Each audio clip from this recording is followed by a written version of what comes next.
Hello guys, welcome to another Minecraft video with Smurf Mesher. Today we're going to be building a Dwarven Temple. Now, I've been building quite a bit lately, and I'm going to be doing a lot of renovation to some of these old builds. This old church that I've half destroyed is going to be completely taken down, and it's going to be replaced with a Dwarven Temple that leads inside my new mountain that I've completely finished now. I'll give you a quick tour of it in the end. All this is going to go except for that front section. And here's one I did earlier. So I've started on the base of this just to get it up to the right level with the mountain, and also what I've done is I've chopped off the top of that old church, but I've left the detail that you can see in front of you right there, and then I've built a chunkier sort of fortress around it. I'm trying to develop a Dwarven style, and Dwarven to me is large, chunky, fortified, and not particularly elegant, but very. It's Art Deco, I believe, is the style if you look it up online. So that's what I'm trying to replicate here. And I'm trying to use lots of triangles, lots of square sections, and pillars and columns that look like they're really sturdy. So I'm trying to dot that all the way through this build. That's the general premise of it. What was really useful for me was to look online and just Google Dwarven architecture, and I spent ages just looking through Skyrim Dwarven architecture, Lord of the Rings Dwarven architecture. As you can see from this wall that I've built here, that's what I've done. I've just tried to build as many pillars as I could, and I've put a lot of depth into it so it really brings out those pillars.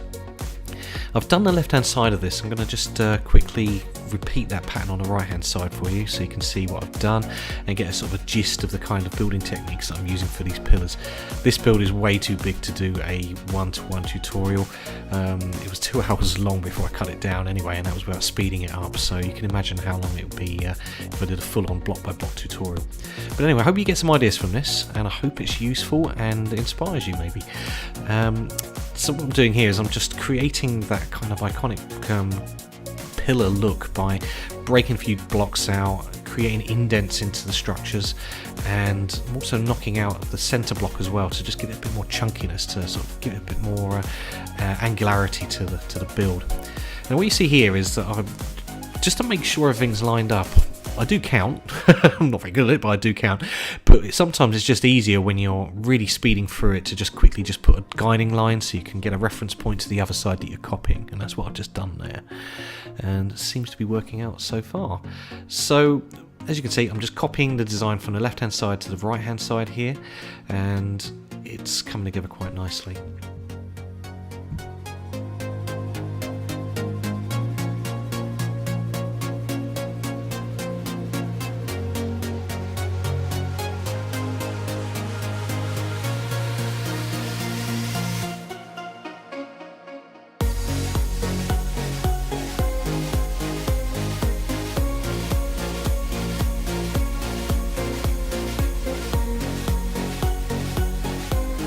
And if you've got time, guys, have a look on Minecraft.net. I'm actually featured under the culture section at the moment.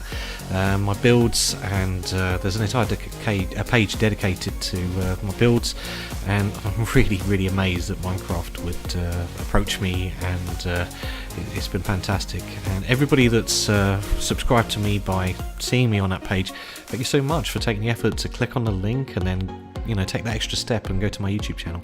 And I will be uploading more content in the near future. Obviously builds like this take quite a long time, and the mountain I did, that took about another 50 hours, so I wanted to get that finished before I started adding to it. And now that the mountain's finished, I think you're going to see a lot more being produced, and I'm going to do a multi-part series of me building this dwarven city inside this mountain, and hopefully it's going to be pretty epic when it's done. If you like the outcome of this when you see the temple completed, hopefully you'll have a taster of things to come inside the mountain. Alright, just speeding through that now. So what I'm doing here is I'm just blocking out the outer line for the upper tier of the temple. And what I've done is I've just looked where the columns are coming up on the right hand side, but I want enough of a gap there so you've got like a walkway or a parapet on the side that's really huge and chunky, and gives people plenty of space to walk about and walk around the temple when they're on the top. And what I'm doing here is I'm trying to sort of stagger out blocks and figure out what I'm going to do. Now I have no idea what I'm going to do at this point, so what I do is I just break it down into uneven numbers. So I've broken it down, I've put a block every 3 blocks with a 3 block gap between it, and made sure that they line up with the entire length of the wall. The reason I do that is because most of my designs work with 3s and 7s. So if I've put those guide blocks down at the bottom, like I'm just doing here, it allows me to start building detail, and I know I can put detail in a 3 block gap or a 7 block gap, so I can just knock out one of those blocks to do that. So that's the basic outline, that's the sort of reasoning that I'm using when I try to figure out what I'm doing and when I'm designing something. I'm not working on any plans here, I'm just doing layer by layer and thinking, okay, well, this needs this to balance that out, it needs a bit more symmetry here, or it needs less symmetry there. I just keep on building, flying back, looking at it, thinking for a while, and that's how I design it. I just go with the flow, and the building kind of builds itself. I know what looks good, I know what looks bad, and I try to use that to just improve it and build something that looks halfway decent and looks in proportion with the rest of it. Something's worth looking up if you want to understand how to design things architecturally. It's a little bit heavy perhaps, but look up the golden ratio. It's incredibly important. Basically what a golden ratio means is that say you've got a 5 block wide gap, you do something with 3 blocks in the centre of it, but you don't put two blocks left and right of each other because they wouldn't look right. Look it up, it makes sense if you can get your head around it, but essentially what it is it's a ratio of structures according to like how high you do a wall, or how wide you do it, or how many windows you put in something, and the ratio tells you what looks good. It's genuinely a sort of almost a mathematical formula for making things look pretty when it comes to architecture. So look it up, it taught me a lot, and it's one of my main things that I always think about when I'm building something like this. So what I'm doing here is I'm building an arch, and what I'm doing is I'm looking at the moment, I'm imagining it sort of duplicated 3 times. I'm almost also thinking, how many times will this go all the way along to the end? Will it fit on the end? Where it meets up at the end, will that be the right place? Because you don't want to do 2.5 arches, that looks rubbish. You need 3-4 arches. So you'll see after I've designed this arch, I actually extend further to the right and bring it closer to the front of the structure. Another reason I did that is because by bringing it closer, it makes that front roof section that I've built on this layer actually merge into the rest of the structure a bit more, looks a bit more in proportion to golden ratio again.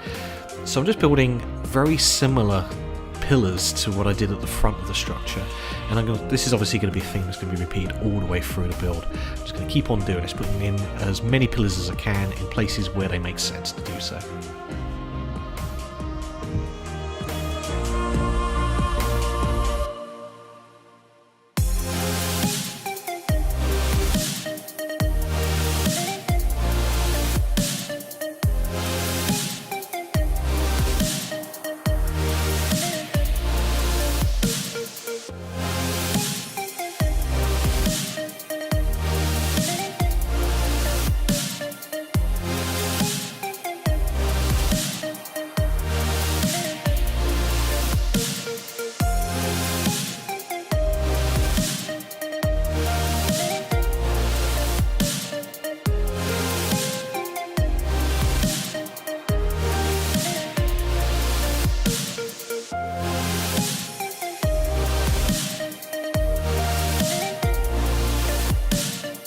And there you go, I've put 3 of those arches in now, and as you can see I had to bring it out slightly further to the front.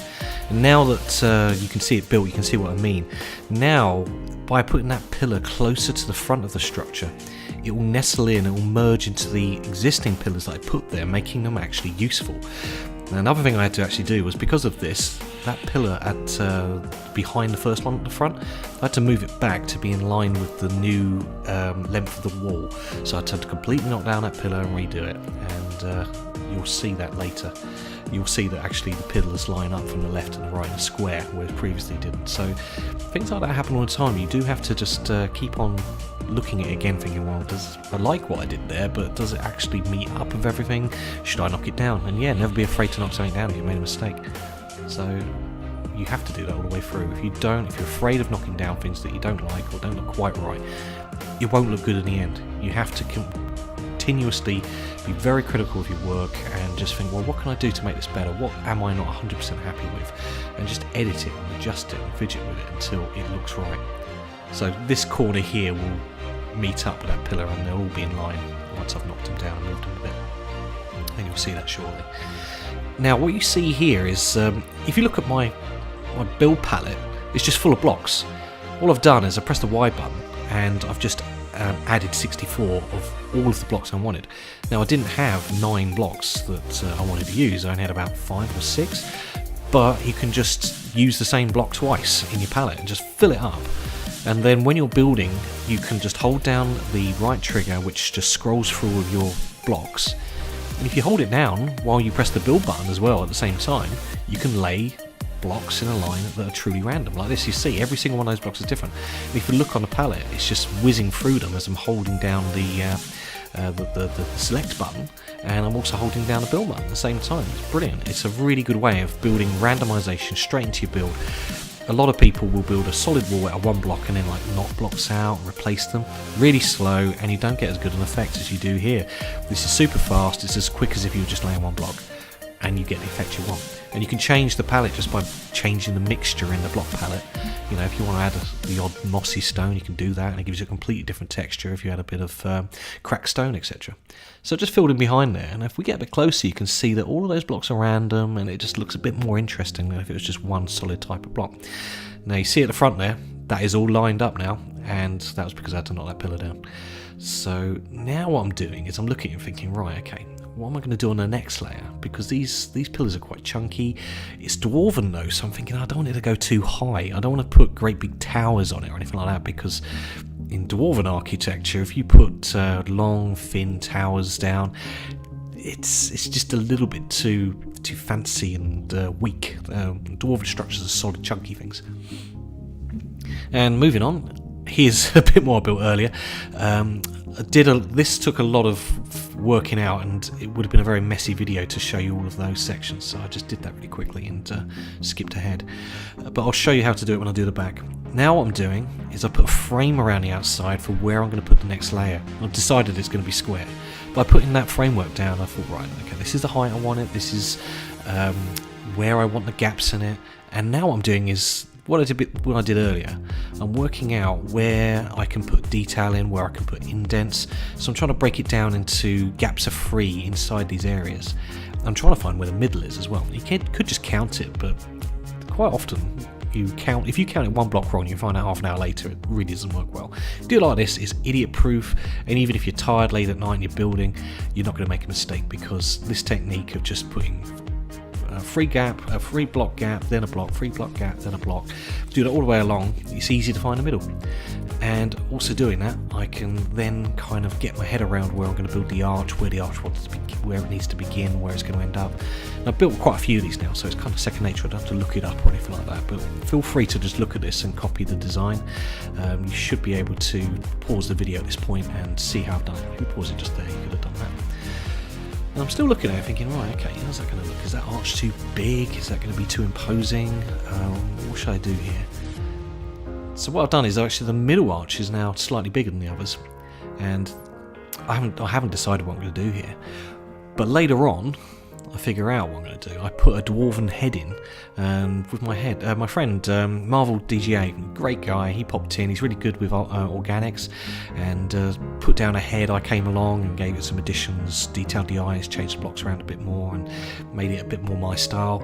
And he was completely happy with that. You know, he's a really good guy. He's really open to sort of people, you know, advising them the way that it wants to be done and that sort of stuff. He's not one of these people that gets upset if you change things. So, a really great guy to work with, and he was a big help with that.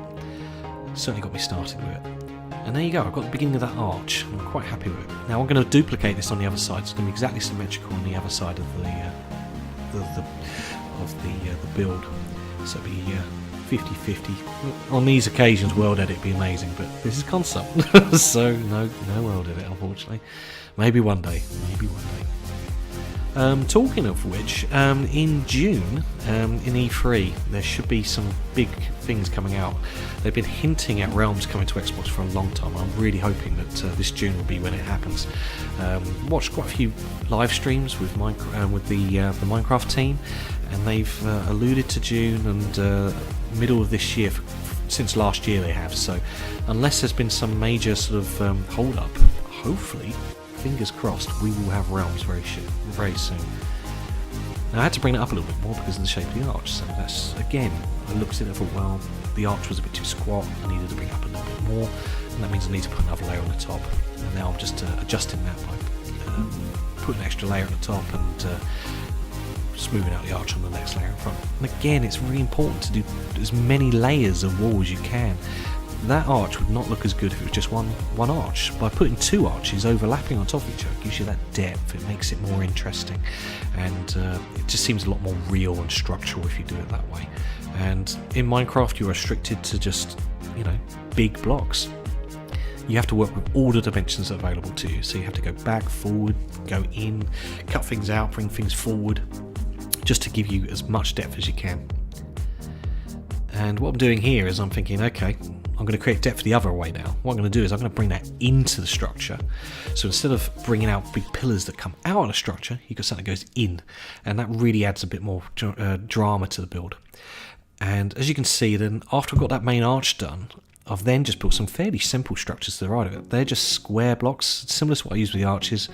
Knocked out the two middle blocks on those squares and put stairs upside down and straight up directly in the centre, just to give you that effect. And then it's just a single block straight down from there with a flat wall behind it. And I've done it either side of the arch. And as you can see, I've got to do that on this side now as well. And I'm just going to zoom through that, but I'm going to show you how to do the detail work that I did either side of the arch now. So if we go over to this side, we'll have a look. Yep, okay, just making sure that we've got those arches exactly the same. There's a few extra details here where it comes out, so I'm going to replicate that on the other side now. Now, I'm not very good with copying, believe it or not, I hate it. When I was doing a really complicated build like this, I have to just keep on flying backwards and forwards and double checking it, and I can only remember about 2 or 3 blocks at a time. I don't know if that's a great thing to admit, but yeah, I'm sure most of you are probably in the same boat. It is difficult, especially when you know that if you get one block wrong, the whole build can go off by one block, and it's a nightmare to fix later, so you have to get it right, and it's worth double checking before you do it. So there you go, I've got it right now. I've just done it on the left hand side. I'm going to make the same pattern on the right, and that just gives you a bit more depth. It sort of grades it in as you go into the structure there.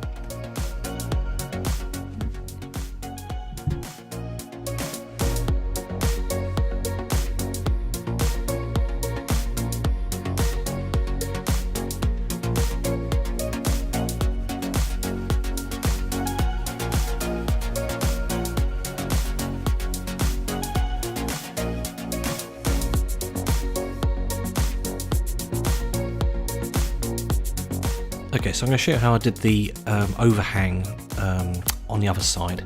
Now, if you pause at these points and just watch the number of bricks, it should be quite easy for you to see, because I've used different bricks for every single slab. And again, I used the same technique. I just filled my build bar up with the 3 different types of slabs I was going to use and put them in there 3 times. So there's 9 blocks, they're all the same 3 blocks repeated. You just skim through them as you're building. And then you just fill it in. Doing the same technique as before, you get that randomized structure and effect that really does look a lot better than if you just used 1 block type. Now what I've done is I've put a very shallow triangular arch at the top, which is going to be a very sort of like a Greek style roof. And again, I use the randomization technique, and if you look at that roof, it looks a lot more interesting than if it's just a single block. Probably repeating myself, but I'm really pleased with that technique. It's really made a big difference to my builds. And as you can see at the top there, I've added a little bit of detail. It's quite simple detail. It's just, if we fly up to I'll show you. So it's just, you've got 1 block, then 2 blocks, then 3 blocks, and then a gap after that. I've staggered right 1 block each time with a half slab to meet the roof. Then the detailing that goes underneath it is just this pattern. It's just stairs in a square on their sides, like that. and then you just put a pillar block, and then there's a gap there of 2 of them, and then you do stairs flat forward in front of you, and then steps upside down facing you as well, and that's how you get that pattern.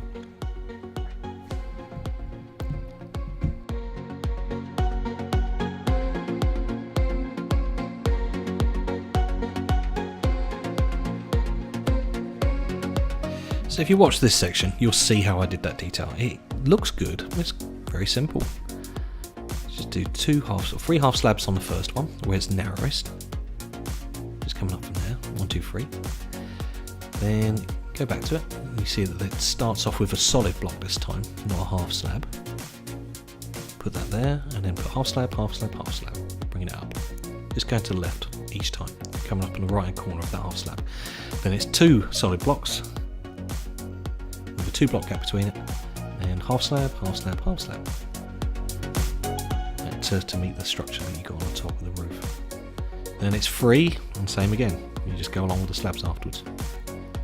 So 2 block gap, block, block, block, half slab, half slab, half slab.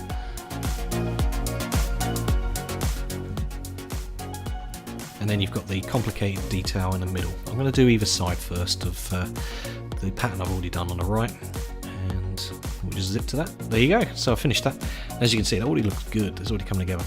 Now I built the right hand side of this. So I'm just going to show you how to build the left hand side because it's easier, and it was way more fluid for me to show you this half than the bit where I was flying backwards and forwards trying to figure it out. So if you just slow down this video, pause it as you need to, you should be able to see how I've done this pattern. And it's not too complicated, but it's definitely worth practicing with slabs and stairs to create curves and swirls, because it really does add a lot of extra detail to your worlds. One really good way of practicing is to try and do letters with stairs and slabs, and try and create A, B, C, do the alphabet with them. And once you've done that, you'll figure out how to do lots of different curves, lots of different shapes with these stairs.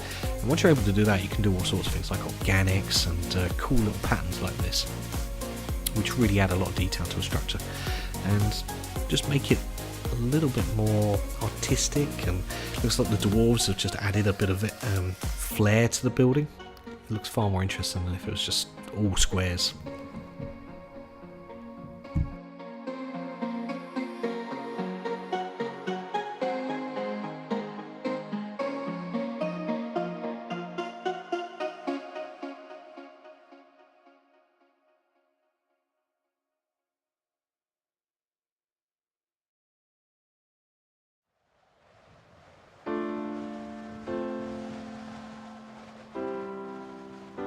Just adding a little bit more detail there just to replicate it. Now I haven't made this exactly the same. It's not exactly the same as the other side. That doesn't matter. You're not using World Edit, so it doesn't matter if it's exactly the same. You can mix it up a little bit. As long as it looks essentially very similar to the other side, then you're still on a winner. As you can see, those blocks down where my cursor's pointing right now is slightly different here. But I thought, doesn't matter. I'll just change it and do something slightly different. So just adding a little bit more flair to it, adding some stairs there, doing them to the right and left of it, and it just breaks it up and allows the eye to kind of go upwards towards the patterns and the details. And I'm just looking for blank spaces where you could add some detail and a bit more depth to it, and that's why I'm using these steps just to break it up a little bit. Now what I'm going to do is exactly the same as I did the other side. I'm going to put pillars in to break up this wall, and it's going to be a very similar design to what you've already seen on the right and the left hand side of this building. And once I've done this column, I'm going to do the same on the other side to make it mirrored, and then I'm going to go to town on it and add detail and stairs and cut into the wall. And what I also do is I put 3 grooves into the wall using stairs, normal way up and upside down on top of each other to create an indent in the wall, and it creates a really nice sort of triple groove effect in the wall, and I quite liked it. Right, this is the finished structure. So I'm just giving you a quick flyby through the front of my mountain. This is the dwarven gates that I've already made, which is allowing the rivers to get inside the mountain. The completed mountain is on the left with its monastery, and as we fly down, this is the completed structure. Just do the big turn. Ta-da! There you go. All done. Now if we turn to the right, you should, there's my other city, Yellow City, you'll see the Dwarven face that I'm hugely grateful for the help of Marvel DGA for that. It's a huge amount of help. And I am actually going to add more detail to this. You see those arches underneath? I'm going to add some more detail there as well. But I've been working on this for such a long time that I figured I'd show you that in a later video. I didn't want this video to end up half an hour long, so I had to cut a lot out of this just to make it watchable. And there it is. I hope you like it. This was a very big build. It took longer than I thought it would do. It started off quite small and just kept on going and going and going. But I hope you think that this looks Dwarven to you. If it doesn't, let me know and send me some screenshots of things that you would like me to build that you think are more Dwarven or, you know, truer to the sort of style that I was going for. Anyway, as you can see, the mountain is now complete. Previously in the videos, only the left-hand side was done. Now the entire thing is done. That took such a long time. I would caution anybody about building a mountain. It's not for the faint-hearted, and I actually got blisters on my hands building this. And I used the same randomization technique all the way through. And as you just pass there, that's going to be another gate. That's going to be another video. That's going to be a Dwarven gate that's built directly into the mountain. I'm going to reshape the mountain around it, and hopefully that'll be quite exciting for you to watch. I'm going to look forward to making that. I really am. And the mountain took so long that now I get to do the fun bit and build amazing cities and fortified structures and tunnels and dragons. It's going to bring that mountain to light. And this is the inside. Now, I'm going to add more detail on the inside of here, but even as it is, I'm quite happy with the way it's turned out. I like the way the lighting has worked. And thank you so much for watching.